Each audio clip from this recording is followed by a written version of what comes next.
The local economy is battling under pressure from an unfavorable environment. The finance, trade, mining, manufacturing and agriculture industries all decreased in the quarter. The food and beverages division made the largest contribution to the contraction in the manufacturing sector, while the contraction in agriculture is blamed mainly on decreased economic activities reported for field crops and horticulture products.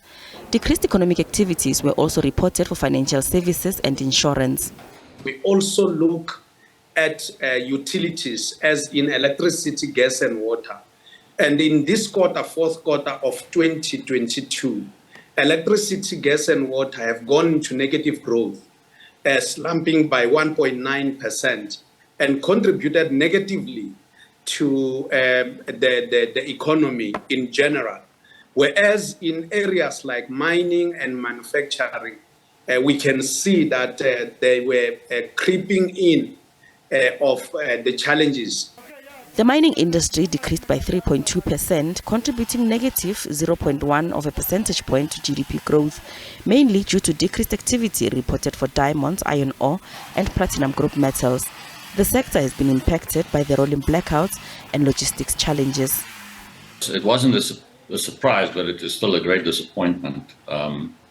And what is worrying is that commodity prices are not performing the way they have been during 2022. So the windfall that we had from several of the commodities seem to have come to an end. And the only way that one can earn the same amount of money is, of course, if you can increase the volumes. And that's where the logistics, the rail and harbour issues come into play. So it's so urgent that we try and resolve that as quick as possible. The rolling blackouts are expected to continue weighing on the economy in the first quarter of this year. Other factors impacting negatively on the economy include the high inflation and rising interest rates. Our leading indicator, which tends to lead GDP growth by about 6 months, has gone into negative territory.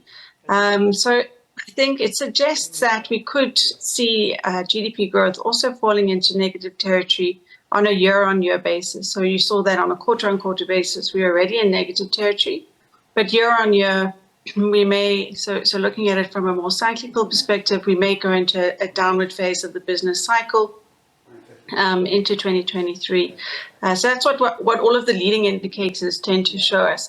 Part of that is, as you mentioned, all of the things that are weighing on our consumers, so the higher inflation, interest rates, etc. The poor economic prospects means the economy will not be able to create the much-needed job opportunities to address the high unemployment rate and other socio-economic challenges. Gloria Sefako Musi, SABC News, Johannesburg.